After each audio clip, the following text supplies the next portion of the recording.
Hi guys, this is namkraftvn and welcome to the Starcraft English commentary. We're going to continue on with Laddernet. This is going to be a series between Jaedong and Rain. Now these two players have been kind of absent from the Laddernet series. They've been showing mainly games about Flash and some of Bisu and so forth. But Jaedong is back, and this time he's going to be playing someone who's not really frequenting the Laddernet or Brood War.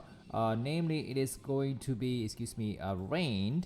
Rain is a very special player, guys, because if you remember, he's the only person in Korean Starcraft community who has won both a Starcraft 1 and Starcraft 2 major series. So he's won KSL, and if I'm not mistaken, he's won something in the Starcraft 2 world as well. So he's a very, very interesting player, very, very strong. Of course, these days, he doesn't actually play Starcraft 1 technically anymore. He's mainly a variety streamer, if I recall correctly. But today he's going to entertain us with a nice game, and the map is going to be Apocalypse.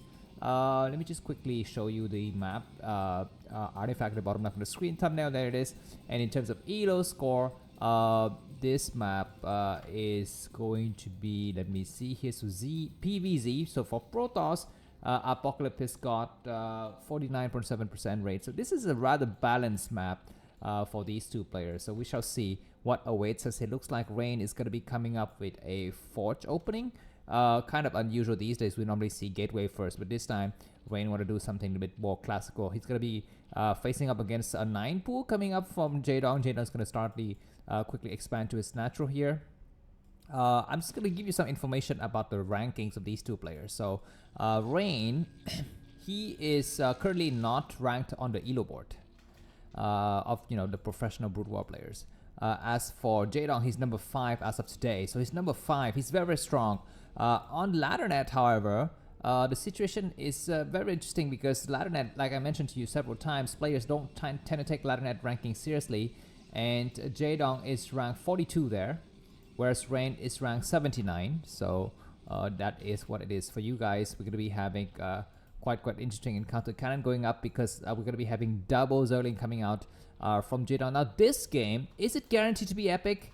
I honestly don't know. I wouldn't call it super epic, but it's nice. This game is nice, and that much I can tell. So if you are really busy man like I am, then you can just maybe skip this game and fast forward to the good parts or something like that. But otherwise, if you have some time to spare, and if you're a Rain fan like I am, then you can just stay a little bit longer and watch this game. Now to prove that I'm a Rain fan, I'm going to show you something very interesting that all of you will appreciate.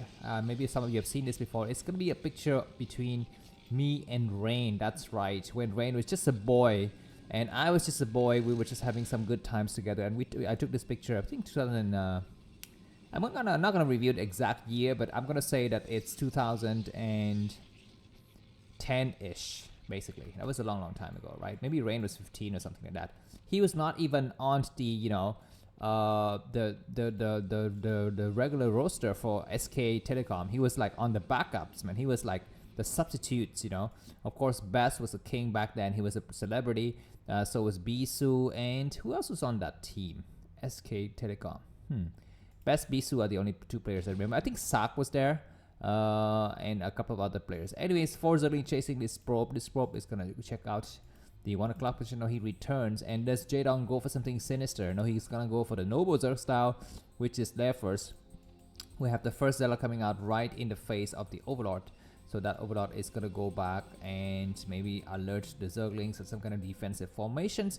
Looks like Rain is not yet upgrading his forge. What is he gonna be going for in the main? A Stargate. Jaedong is going to be going with standard. He's going to be making some drones and trying to make as few Zerglings as possible. He doesn't want to make too many Zerglings in the initial stage of the game, and if indeed the forge is going to start spinning here, Rain is going to take a second guess as well. The second Zealot have kind of, where's the other Zealot? There was a Zealot around here somewhere, but I guess it returned, so we shall see. Alright, Rain is very interesting. He's not making as many Zealot as I thought he would be making. Instead, he's going to be going for... Alright, maybe we have some weird scenarios going on here because we have an idle probe from Rain, but I guess now he's going to move his probe a little bit. It looks like Zerling Speed has just completed, and we're going to be having some cannon going up. So it looks like Rain is blocking his wall with only two Zealots so far. Not the full set. I mean, I feel like some of the moments Rain could have just made another Zealot if he wishes to, but he's not. Anyways, where is the City of Dune? Am I completely like, not reading this game right? Because around this time, City of Dune needs to get made. But looks like Rain is gonna prioritize air upgrades here. So the Mutualist is gonna be underway. This Corsair goes out and it will be able to take out maybe one overall. We have one hiding in the corner, two others very far away from the usual locations. It's gonna be quite hard for Rain to find him. He arrives, he knows the exact timing of the Spire. And now the Witch Hunt begins. He's gonna check the expansion. He doesn't see this other Overlord. Oh my god, okay, he finds one Overlord. So this Overlord will die for sure. Now the second Corsair is also out here. There's gonna be a hidden Overlord in the 6 o'clock position. It's very hard for Rain to find. So at least he's gonna be able to get this single Overlord. But we're gonna be having Scourges underway. Looks like just a pair of Scourges getting made by Jaedong. So there's no hurry for him to actually get those Scourges out because Rain is gonna be returning home. Looks like both of the Corsairs will make it back like alive, I think, because yeah, the Scourges will be very far. So we shall see. Looks like in terms of upgrades, we do have Flyer Carapace. So Jaedong is going to be going slightly Mutualist heavy here. We're going to be seeing more hatcheries coming up at the third base here. The Scourges will be able to make it on time. The cannon is done. The cannon completes just on time, guys. Now remember, Rain is a player who doesn't shy to make a lot of cannons in the main. He loves making his cannons. I mean, he can easily go up to 3 cannons in the main. If okay, Templar Archive. Okay, maybe there's a freaking, excuse me, there's a Citadel of Dune somewhere that I missed. Okay, there's a Citadel of Dune. I thought the Citadel of Dune is kind of hidden somewhere else, but it's not. Anyways, yeah, the game is gonna go on a little bit more. Looks like the courses is numbering around 4, or maybe 3. This is a good start, I think, for Rain. So far, the 5th one is out, so it's gonna have a full set of 5 or 6 Corsairs with +1 weapons underway. Yeah, almost completed. He can start to move out with some Zealot attack if he wishes to. Looks like Zealot leg is almost done. So this timing attack is gonna be quite scary with Rain going after 6 Corsairs and a couple of Zerlings. And Jaedong's gonna back up. He's got a couple of Sunkens. Is this the Evolution Chamber? Not Hydra Hunt. There's gonna be a Hydra Hunt somewhere here. I think, yeah, there's a Hydra Hunt. So Zerlings are gonna have to be careful here. The Zealots started to get chased by the Mutualists. The Corsairs are not yet engaging, so losing 3 Zealots already by Rain, but Zealot with leg complete, so it's gonna be able to save some of his Zealots, but not all. The Corsairs are numbering around, I think, 6 now. And Rain is gonna make some cannons in the main just to completely ward himself off here. Some Scourges coming out for Jaedong. He's coming with a huge amount of Scourge, guys, and does Rain make more cannon in the main? Indeed, he goes for a lot of cannons in the main. These Zealots is gonna try to bait the Mutualist shots a little bit more here. Supply wise, Rain 87, Jaedong 71. We have a single Dark Templar attack testing the waters here. There's gonna be a lot of Hydralis morphing, excuse me, and Dark Templar sees the danger, so it's gonna back up, and I think transition into High Templar should be advisable now, because these Mutualists will be, I mean, just a couple of Mutualists, not so many, right? Just 5 Mutualists. So Rain should not be so fearful. Of course, he's gotta be worried about these Scourges, but with the formation that he's got, I think he might be just fine. 8 courses is a lot. We might have a small encounter here. Looks like some Overlords get sniped first and what is he doing? He's gonna try to take out one Overlord. He's gonna need to back up now because some of the courses are damaged. Looks like the Scourges are chasing him, but Rain has got the trailing Witch. He's gonna hold them right here and start to attack the Scourges. Oh my god, hold positioned! I think he lost 2 Corsairs in that attack, but this Overlord might die. Do we have Mutualists attacking? No, at the last. Okay, we do have an attack happening somewhere here. These Mutualists are gonna try to snipe some High Templars. I think 1 or 2 High Templars will snipe them, missed that action. And yeah, these Corsairs will need to hunt for the Mutualists, and indeed he will find a couple of Mutualists. He needs to fan the Mutualists out. Jaedong. Yeah, looks like some Mutualists will get destroyed here, maybe not all. 1 down, 2 down possibly. This is very nice action that we're watching here, but the Scourges are attacking and Rain is forced to return home. He's gonna be losing more Corsairs on the way here. Supply wise, Rain is kind of lagging behind Jaedong, 99 to 95. Usually Protoss want to have a 15 or 10 supply advantage, but at the rate that it's going, it looks like Rain, we need to kind of catch up a little bit and get more supply advantage compared to his enemy. He's got some Zealots start to move out, but the Hydras are looking very scary. This Dark Templar is going to get surrounded because Overlord speed is done. So we shall see what happens. Actually, the Dark Templar is running, at least it's driving the Zerg army away from his home, so that's a good thing for Rain. He's got his backup High Templars, 3 High Templars now. Let's see what kind of storm energy they have. 71, 72, so he's got maybe enough energy for 3 storms. The Hydras are already on his front door. Rain will not make any more cannons, I don't think. I mean, he's got enough cannons. But look at this huge amount of Hydra start to come out here. Rain, 120 supply now. He needs to transition into Dragoons, which he's doing right now. He's making a lot of Dragoons and upgrading Dragoon range, which is good. We shall see. Do we have another hatchery goes up? Yeah, the hatchery is going to go up a little bit here at the 2 o'clock position. We have an Overlord chasing this Dark Templar. That's going to force the Hydras to back up a little bit here. And Rain takes his high ground advantage. High Templar Storm is going to do a good storm to drive the Hydralisk back. And some courses going to be falling. This Dark Templar is going to try to go and hide in the corner. The Overlord is chasing them. So that's good. Anyway, this attack in the front is looking scary. Does Rain prefer to take an expansion before he attacks or what? He's going to get on this high ground. There's no lurker containment just yet. There's a group of Hydra that's not being used on this other side of the map. And we are going to be seeing a lot of, forces get scrambling to get in position. A lot of Hydras get surrounded from all sides here. At least the drones are in position to start mining a new base. So that's good. And we have another flank from the back. Oh my god, Rain, are you paying attention? He's going to be losing one Hydra.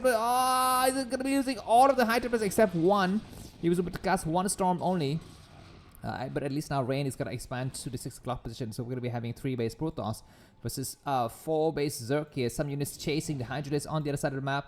And yeah, Rain need to get his act together a little bit here. Scourge is in position but not yet being deployed. And let's check for the upgrades around this time. Let me see what kind of upgrades 2 players have. Looks like for the Hydralisk, he's got only +1 weapons. For the Dragoons and Zealot, he's got +1 weapons and +1 armor. More upgrades underway for both of the players here. Alright, we have Zealot chasing these Hydralisks on the other side of the map. And yeah, so for the time being, Rain is able to go up to 3 bases, and Zerg is going to be going up to 4 bases. He's not yet making high because only Queen's Nest is 40%, and this Hydra gets surrounded and completely whacked in the corner there. That's very, very good. We're going to be having the courses returning home, and for the time, it looks like slow, army positioning, I think from Jaedong. He could have utilized that time to go ahead and claim this high ground. Indeed, he's got to claim this high ground now. There's a lot who will return. Will they get trapped in the middle? No, looks like Jaedong doesn't dedicate any force to trap this Zealot. He's going to try to hold his own side of the map here. Lurker number are far and few in between. Not enough lurkers. I think only 2 lurkers actually on the ground. Scourges get chased around, and we do have now a group of 4 lurkers, which might be sizable. I would say for now the time is going to be for Rain to take a 4th base. He's got map control. Zerg is relatively weak because, Hive is only underway now. Instead of trying to go for front to attack or, to go for drops, he need to go for another base. Taking this base would be so bad of an idea. Or maybe this base is a little bit safer because, Zerg drop is always a possibility in the air. We're at almost at the 13-minute mark of the game. Rain has got 164 supplied. Jaedong 141. Very, very nice Protoss army here. Let's see what kind of storming energy looks like. Rain has not upgraded energy onto the High Templars. He's gonna try to attack the middle map. Yeah, he's gonna go out here. Okay, looks like the coast is gonna try to check for any kind of drops, which isn't such a bad idea. And also getting ready for the 4th base. This is a kind of a calm moment before the storms, as both the players are gearing up their defenses but not really engaging in any major battles. We're gonna be having a major battle here. We need to have an observer who's in position, and indeed Rain has got his observer. He's got able to get on the high ground. Need to storm now. What is he doing? He's storming, and that attack was kind of premature. I think he should have attacked when with the storm first, and now he's storming. But that was a lot of forces getting lost in that attack, and he's gonna back up now. And Jaedong still has this hamburger healed health steadfastly, and we're gonna be having a base going up. So Rain is gonna take the base closer to his enemy, which isn't such a bad idea. Of course, he's gonna try to check Rain. You need to pull back. Indeed, he pulls back. He see the Divider mount being created, so he knows that of course, like GG is on the way. Right when Defilers are out, I mean Protoss is almost as good at that as that. And this way, Jaedong is gonna check the 9 o'clock position. He doesn't see anything, so he can suspect that his enemy is taking the 4 o'clock base. He shall kind of go and check that area a little bit later with his Overlord. Some Scourges in position here. Rain is waiting. Both the players are not engaging. Oh my god, the course is going to review themselves. One of the courses will die for sure. I think 2 of the courses died in that attack. But anyways, the cannon is going to be coming online now. And we do have 4 courses still remaining. We're going to be having a small Zergling attack in the middle map. Probes getting transferred. Dragoons need to trap them. Storm will need to get deployed here. Storm High Templar is going to get sniped. Looks like at least 1 High Templar will die. If not 2, and at least 2 High Templars died for the cost of I think 8 or 9 Zerglings. So that was not really good here for Raid. He's gonna try to reinforce this other side of the map. At least he's keeping the Zerg on 4 bases. Looks like one small attempt by Jaedong to go for the kind of circumvention or circumnavigation. He's gonna try to go through this right side with like a small group of Hydralisks because they want to take this base. And this time we're going to be having some Zerglings backstab here. Not successful from Jaedong. Jaedong gets pushed back, but supply-wise, Jaedong is at 182 supply. Rain only 174. These Zerglies are looking for some high value targets such as High Templar. He isn't able to find anything. So we shall see. This gate we need to start to produce some Dark Templar, I think, or maybe High Templars. Anyways, Rain army is in the middle of the map, very strong, but lacking High Templars. He's gonna engage now. That is a mistake, guys. So many Dragoons and High Templars not casting with storms. Finally, he pulls back, and this primarily Dragoon heavy army is so easy to get damage, and he's getting pushed all the way back. We have support from the back, so these storms is gonna be effective here at pushing the Hydras back and saving some of the Dragoons. And that attack was terrible, I think, from Rain. He could have attacked a little bit better there. But now at least he secured his other side of the map. He needs to actually make some cannons here because drop, especially lurker drop, will be devastating. But anyways, looks like Rain is moving his entire force towards this other side of the map. This is a blessing as well as a curse, guys, because it's opened Zerg to go for the counter attack along these bridges. So it looks like finally Rain pulls back and allows his enemy to take the 12 o'clock position with the exchange of saving his own new base. This High Templar is gonna be able to cast maybe Plague against this Protoss army. Getting on high ground is not advised. He's gonna try to use that to storm the Defiler. The Defiler gets sniped. He was able to cast only 2 Dark Storm, but those Dark Storms are not really meaningful here. This Dark Storm is slightly more meaningful. The engagement in the middle map is looking very interesting for both the players. Looks like the Protoss army is going to back up a bit here.